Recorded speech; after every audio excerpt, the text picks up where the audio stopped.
Hello, this is the Eddy Network podcast, and I'm Ed Brenegar.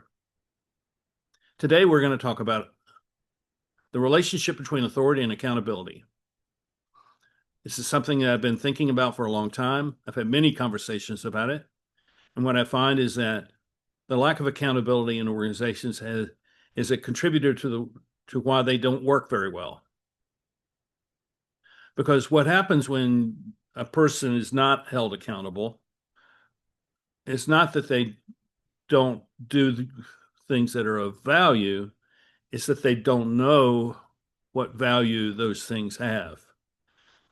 Accountability is not a negative thing, it's a positive thing. It's a way for people to know how their performance is going. It's a way for them to learn and how to improve their performance. And it seems like everywhere I turn that is the opposite of the way accountability is treated. It's treated as something that's unfair, that it imposes on the employee a standard which is not fair to them because maybe they weren't trained well or maybe they're not for whatever reason. And it doesn't really matter what the reason is. They're just not going to be held accountable for either the good work they do or the poor work they do. And this is unfair to people who work in organizations. And I hear these stories all the time. And this lack of understanding is a lack of respect for the employee. And when there's a lack of respect, there's a lack of trust. So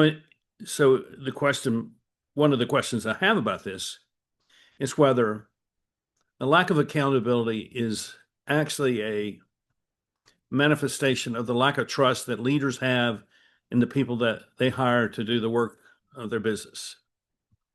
And if they don't trust people, how do we trust them?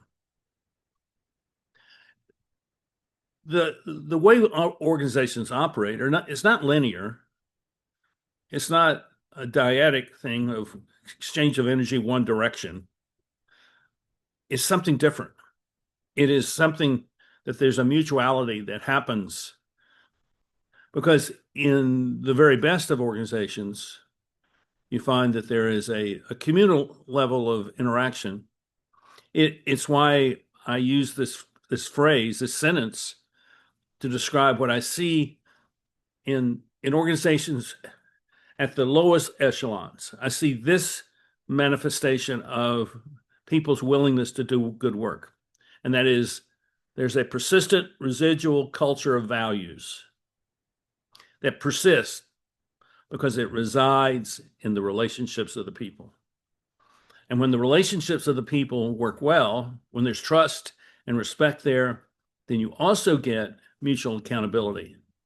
Because what people will be willing to do is offer positive, objective, constructive criticism. But that's not happening in many places. And if you're a business owner or a general manager for a local site for a larger business, and you do not have a very well crafted system of accountability. In fact, people feel like they're not accountable, and as a result, they don't know whether they're doing a good job or not, and they feel very insecure because of that.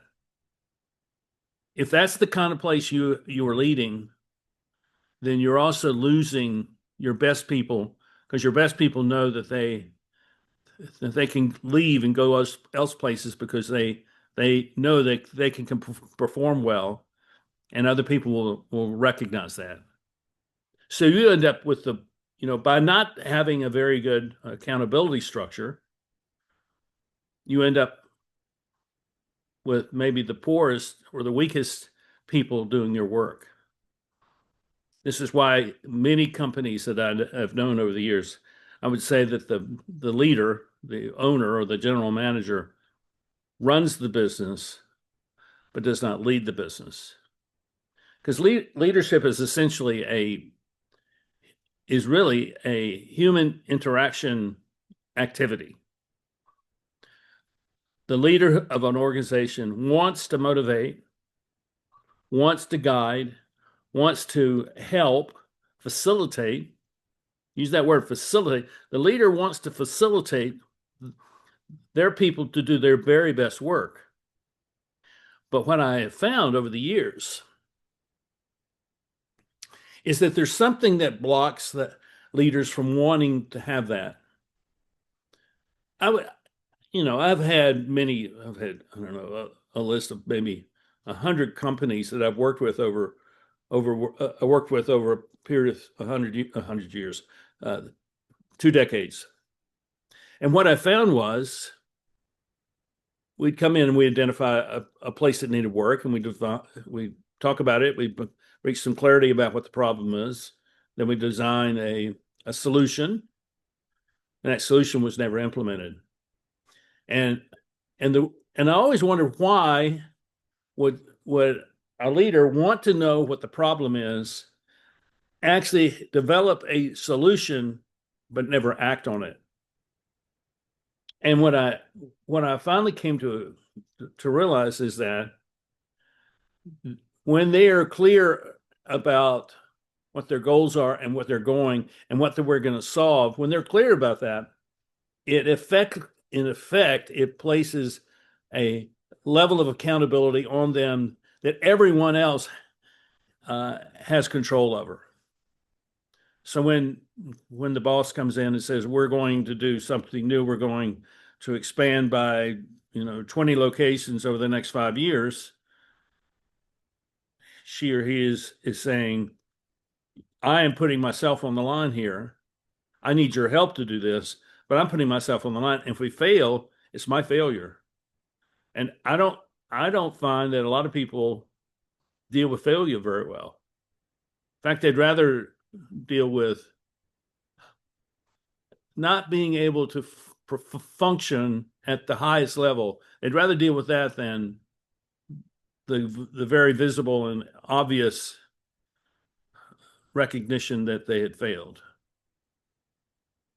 I was with a couple of friends yesterday, and the woman of this couple asked me such a great question. When have you been wrong? And I just okay, well, when have I been wrong? And and I had to think about it, because I don't like the idea of wanting a feeling like I'm wrong. But as we had this conversation, it was really quite important to recognize that when we were wrong, recognizing and stating, I am wrong in this situation, it gives us the opportunity to change and to correct the wrong and to become, do something that makes it right. And sometimes we have the opportunity to do that, and other times we don't. But to be able to acknowledge, I was wrong in this situation. I made a bad mistake. This wasn't the right move. This wasn't the right action to take.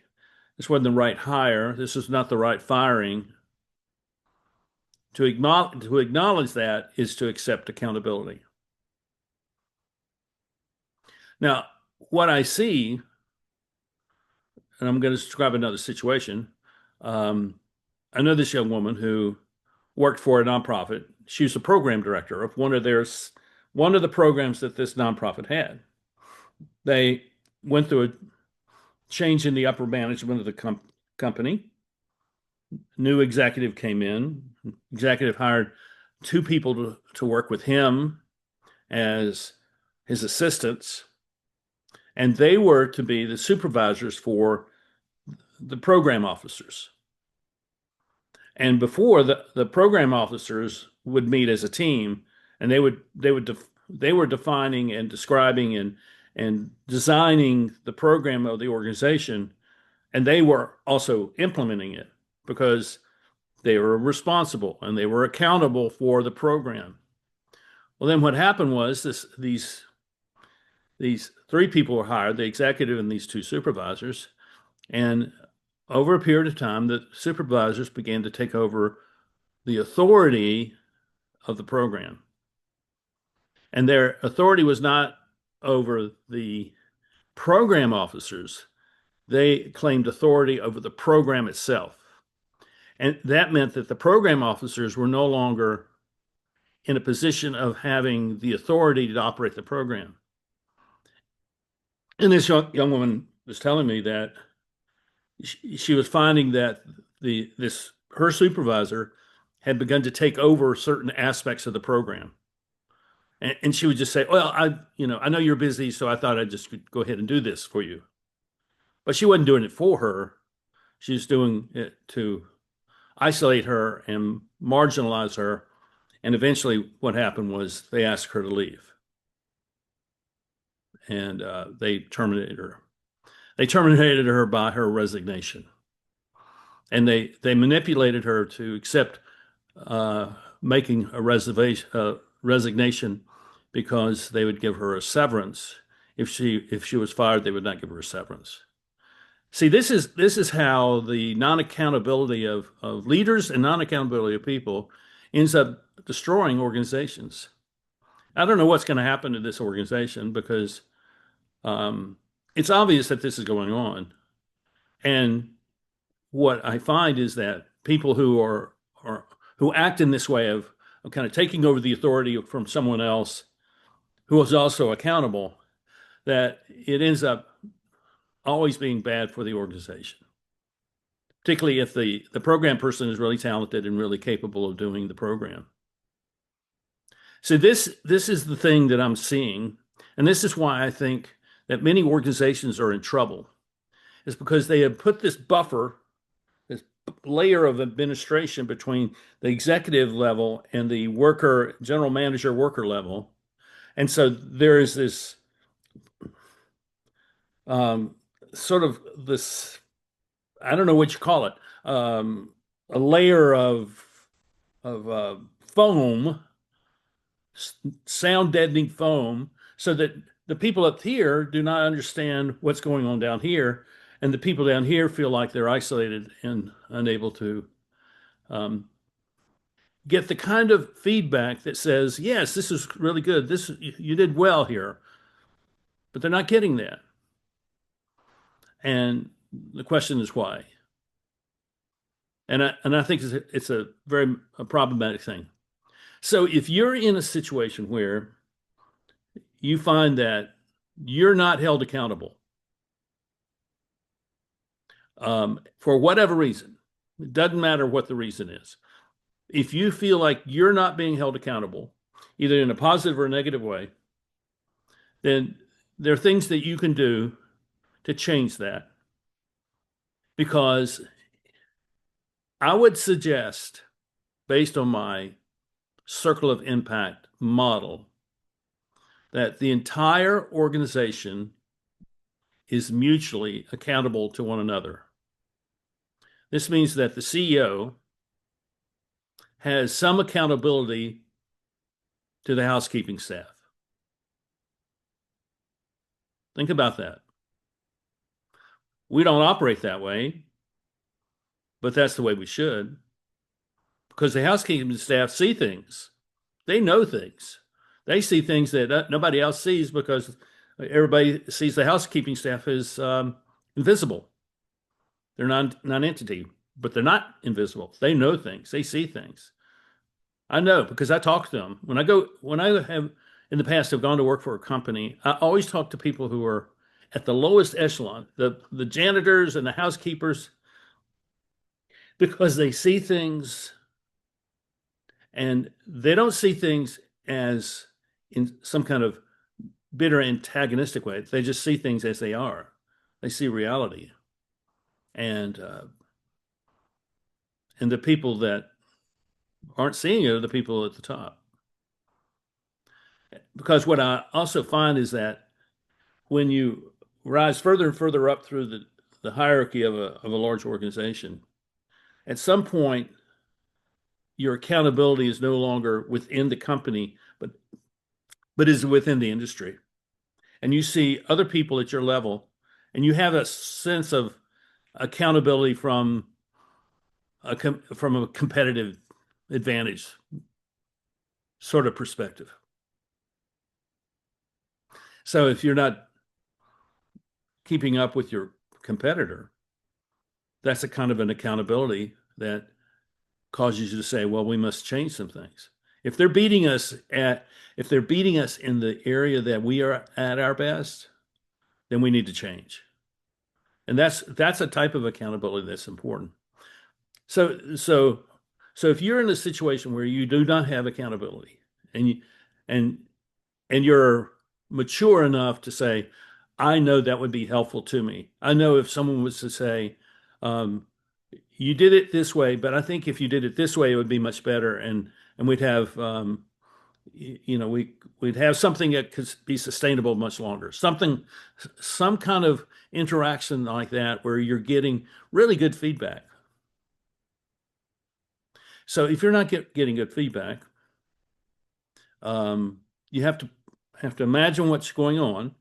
You have to look at who your supervisor is, who your manager is, and at some point say, I'd like to hear more from you about both the positive and negative things of my work. And just say, because I want to do my best work for you, but I don't often know what that means because I'm not always clear what your expectations are for me. And so if your boss, if she can tell you, well, these are my expectations, and you're fulfilling them, that's good. But then you can say back, but in return, so how can I improve? You're asking her to um, take that accountability to another level. Now, I know people who are professional designers of reviewing people's performance reviews, and I can't tell you whether those things work or not because I've never worked under one of those things. I've always been independent. Well, not always, but for the last 30 years, I've been independent, and my accountability is to myself, and my accountability is to my family, and if I would not do something to put my family in jeopardy. Um, so see, that's another type of accountability, the accountability that you have to yourself and to the people who are your loved ones. But I think it's really important that if you're at that lower echelon and you ask your boss or your supervisor, tell me how I'm doing, you're actually venturing into unsafe territory. And because if you don't know what they think, this might turn out badly for you. So I'm not suggesting you just do this because it's my suggestion. I'm suggesting you think about this. You put yourself in a position where you're analyzing what is the relationship I have with whom I am responsible to, and try to discern whether they would receive your request for greater clarity of advice or accountability, or they would see that as a threat. Because I know that in some places that would be viewed as a threat. Why is she asking me this? Is she looking for my job? You don't know. And so you have to decide, do I trust this person? Have they demonstrated to me that they respect me and they're just not giving me enough information? They're not giving me enough feedback.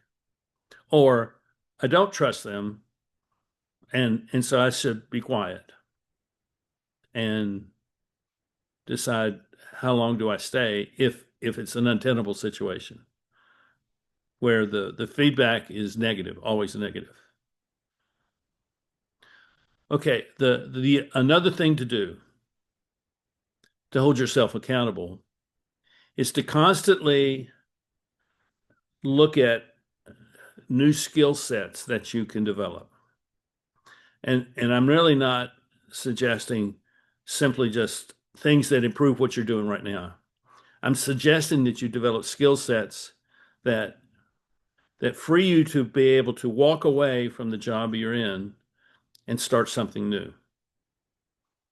I'd recommend you read Richard Merrick's Substack called the New Artisans, and he frames this idea of artisanship as something that anyone can do. You just decide that there's something I want to become um, an artist of, in essence. And I will put a link to his Substack in the notes because I think what he is doing, he's creating he's creating for people who have spent their lives in corporate environments, and he's giving them the mindset and the tools to say, I can stand on my own outside of this structure. What is it that I can go do? How do I develop that?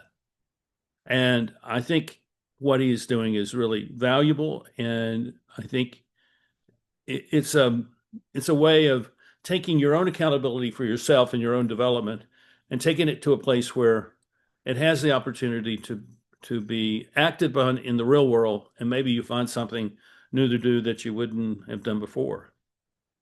Uh, you find that you like woodworking, and all of a sudden you find that you also like music, and you find that over a period of a year or so, you learn how to begin to make your own guitars. I mean, that's the sort of, and it comes out of the blue. You had no background in woodworking, you had no background in music, but you just started in, introducing yourself to those things, and all of a sudden, hey, I have a gift for this. That's just an example. It also gives you a buffer against capriciousness that often happens in organizations when you get fired, like this young woman I was speaking um, about. So, accountability. This is the last thing I want to say. Accountability, when it is severed from the authority. So, if you have authority for something, then you should be accountable for that. But if you have authority for something and there's no one holding you accountable, and this is true in many places in organizations, I mean, this is part of the problem I'm identifying here, then you have a problem because you don't know how well you're doing, you don't know how to improve, and you might find yourself out because the capriciousness of people who are not protecting the organization by maintaining a respectful relationship between authority and accountability. When that breaks, the organization breaks. I've written a lot about this, and I think it may be helpful to you because you need to fill your mind with perspective, and then as you work through what these ideas are that I've been sharing with you today, you may find that you can do things that you didn't know what to do, and you have a direction to go. The three books that I recommend are that I've written: Circle of Impact, Taking Personal Initiative to Ignite Change.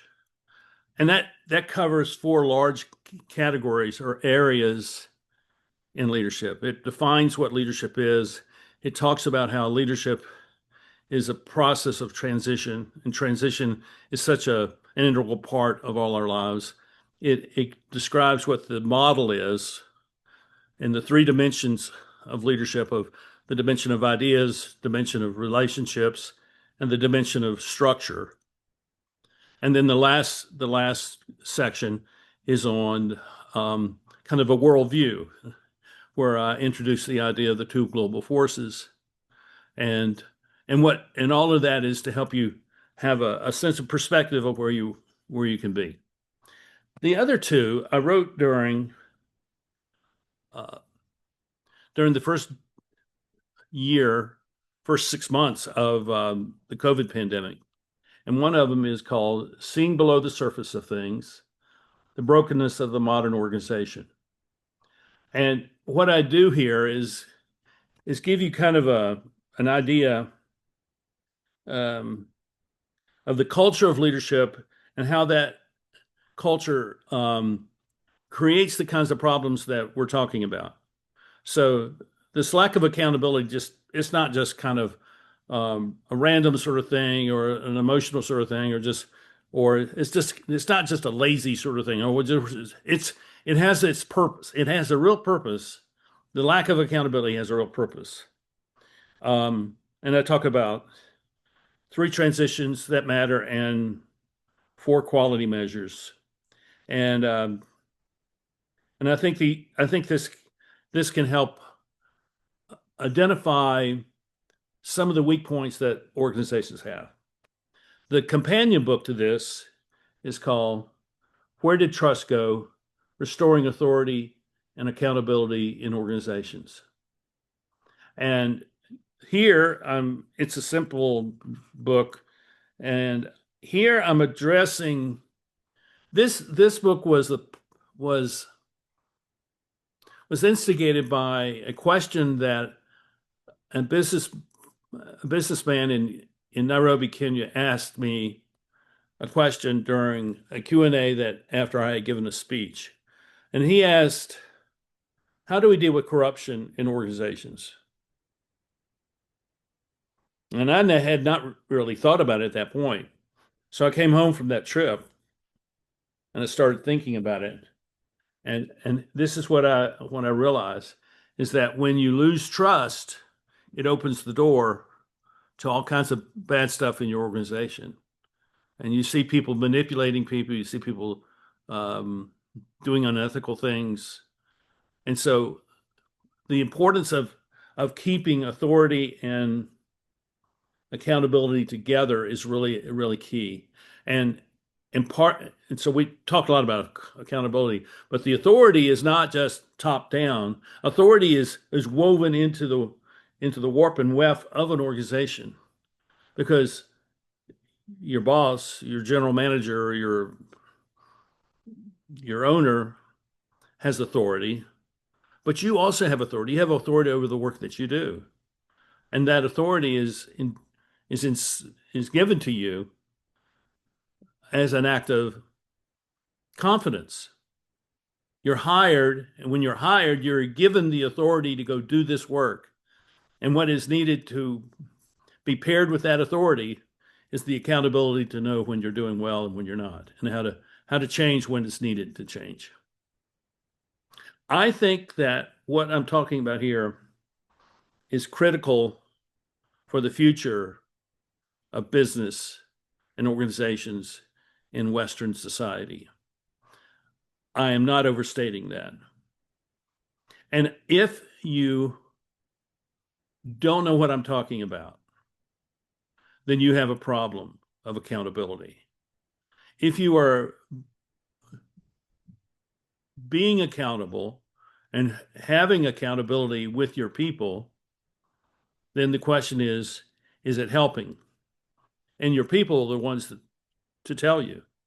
So I am suggesting, so if you're the leader of an organization, I am suggesting that if you do not have a mutual accountable relationship with the people of your organization, and by that, I mean, if they cannot come to you and say, this is going on and I'd like you to know this. And if they're not accountable for that thing, but they see something and they're simply acting as a member of the organization, which grants them authority to speak and to care and to communicate.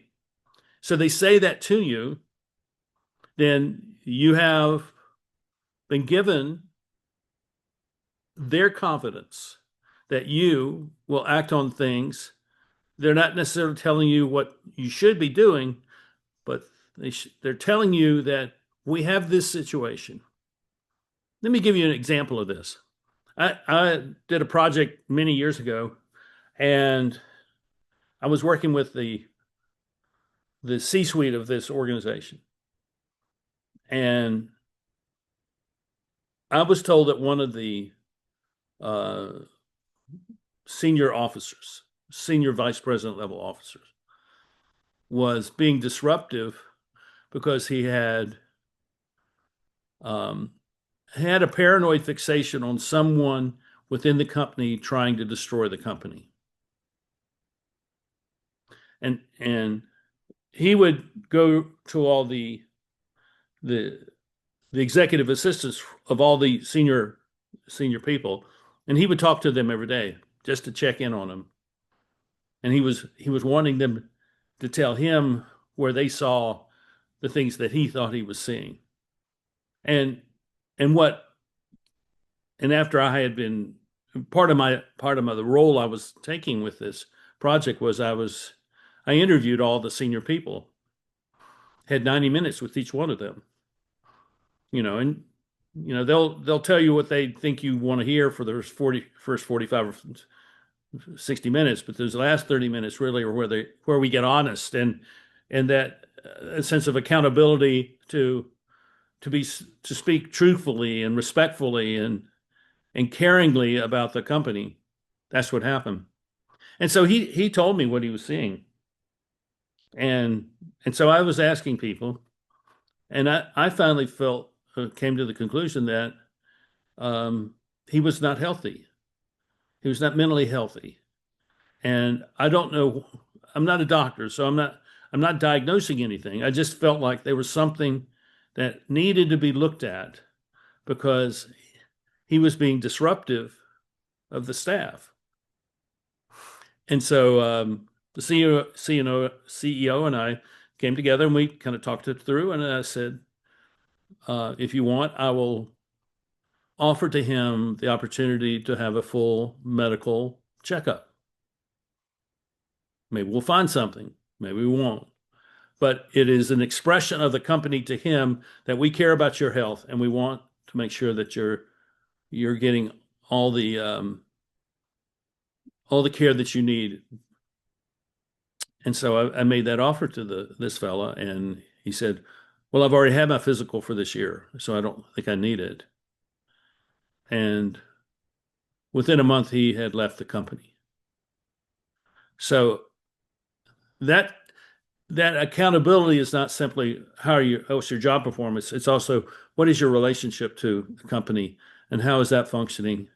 And it's really an important thing.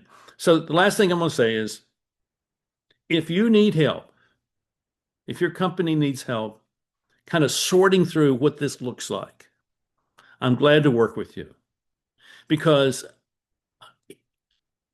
if we can create an atmosphere of mutual accountability in your business or in your company or in your community or in your school or in your family, you're going to find a level of health and peace and forward progress that you could not have achieved otherwise.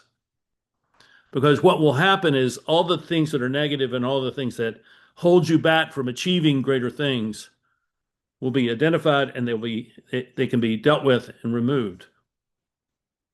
But the reality is that if you're the senior person,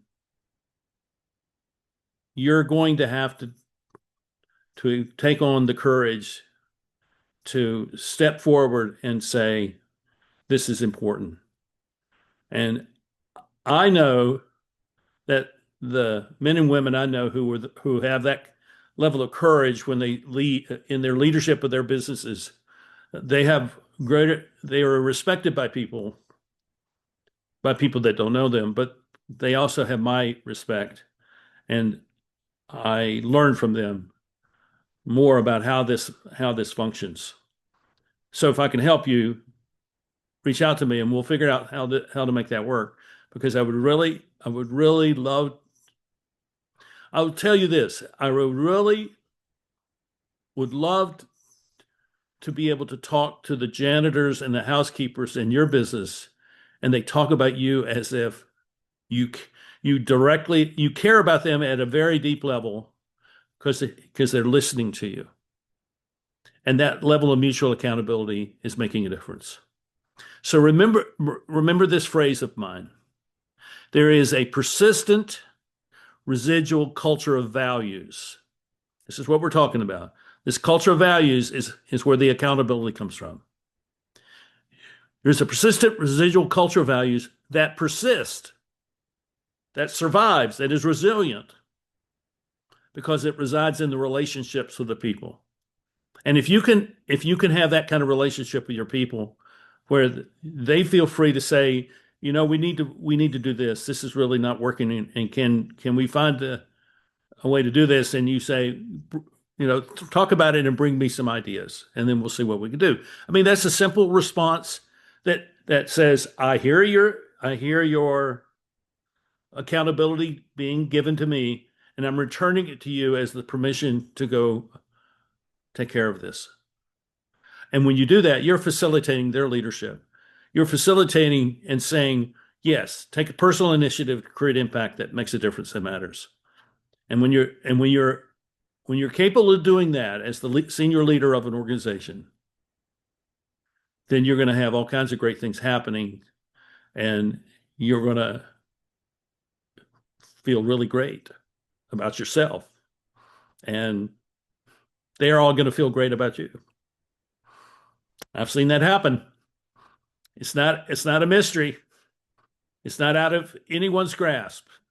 It can happen, but you have to decide that you're willing to change in order for this kind of level of leadership and this kind of level of relational life within an organization to become one where there's mutual accountability.